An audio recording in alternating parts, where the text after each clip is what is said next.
17 tineri muzicieni, actori și balerini s-au reunit sub îndrumarea lui Răzvan Crivaci, Horia Suru și Iacob Melinda pentru a crea un spectacol bazat pe experiențele lor personale, aduse într-o formă dramatică. Tabăra de creație a avut loc din 13 până în 19 august și a fost organizată de Asociația Culturală Artact.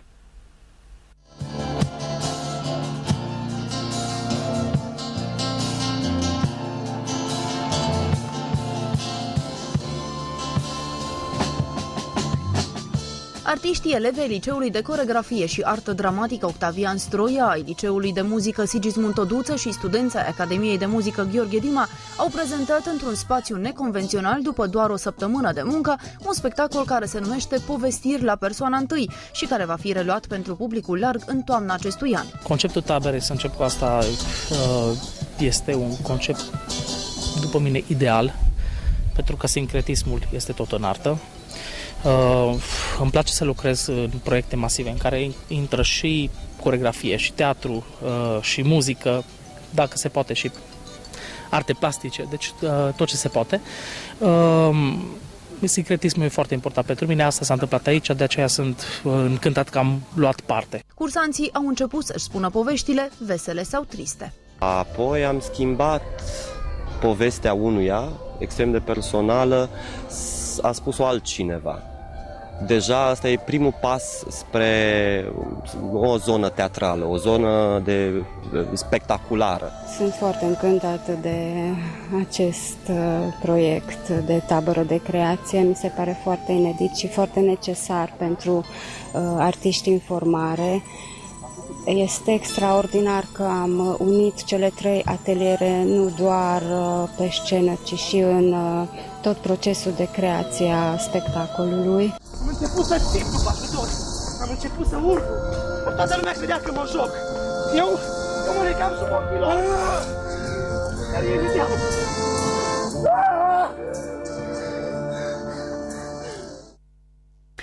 Invitatul știrilor de astăzi este domnul Marius Paladea Gârbiceanu, președintele Artact. Bună ziua, bun venit! Bună ziua și bine v-am regăsit!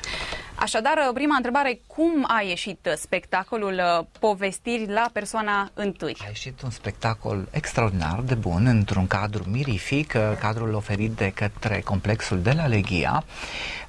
Conceptul acestei tabere a fost al Iuliei Ursa, profesoară de la Liceul de Coreografie din Cluj, Napoca, partenerul nostru oficial în acest proiect. Compoziția muzicală a acestui spectacol a fost asigurată de către Răzvan Crivaci, Iacob Melinda coreografia și Horia Rusu, unul dintre cei mai celebri regizori tineri, un viitor al României teatrale, Horia Suru, care a asigurat regia acestui spectacol. Este un spectacol ieșit din comun, nu doar pentru că s-a desfășurat într-un cadru, această tabără, într-un cadru natural, ci și pentru că povestea în sine este o poveste a participanților, practic. Cât la sută este în materialul final, în acest spectacol, povestea participanților? Cât este real? 100% este povestea lor, sunt texte concepute de ei, sunt texte pe care ei și le-au scris, iar muzica a fost totodată scrisă de către Răzvan în timpul taberei pentru acest spectacol. Totul este natural, ca și tot ceea ce i-a înconjurat. Natura. A fost inspirat din natură, a fost o efervescență a actului artistic, ceea ce s-a întâmplat la Leghia și pe fondul unei muzici, pe fondul unei coreografii extraordinare și pe fondul tinereții acestor participanți. Sunt 17 copii a Liceului de Coreografie din Cluj, Liceului de Artă și a Conservatorului din Cluj-Napoca, care au participat la acest proiect european, practica artistică a tânărului artist. Așadar, o temă originală, o muzică originală, dans original, totul text, a fost original și totul va fi originale. văzut în toamna acestui an pe o scenă din Cluj-Napoca, deoarece a fost de fapt o practică, o reprezentație va fi cu siguranță în Cluj pe o scenă. Nu își va pierde din farmec faptul că va fi pe o scenă? Să sperăm că nu. Cu ce compensați, cu ceva? Vom compensa probabil cu efectele de lumină, vom compensa faptul că nu avem cadru natural și faptul că acești copii vom compensa cu tinerețea lor, probabil. Și cu dorința lor de a face artă și teatru. Cum s-au desfășurat, propriu-zis, atelierele de creație? Au fost 3 ateliere de dimineața și până seara. Acești copii au lucrat 12 ore pe zi. Au lucrat în atelierul de coreografie, au lucrat în atelierul de muzică și în atelierul de regie. Iulia Ursa, încercând să organizeze tot conceptul acestui spectacol, dând o notă de profesionalism acestei tabere. Cât de importantă este îmbinarea artelor în acest tip de spectacol? Îmbinarea artelor în acest tip de spectacol este foarte importantă, deoarece să nu uităm că fără artă și fără actul artistic nu poate fi creat niciun spectacol. Și să nu uităm că acești copii sunt viitorul României, sunt viitorul cultural al României și ne bucurăm de faptul că îi avem între noi și avem asemenea copii talentați care doresc în timpul verii nu să bată străzile cu mingea, ci să creeze artă, să joace teatru, să învețe texte.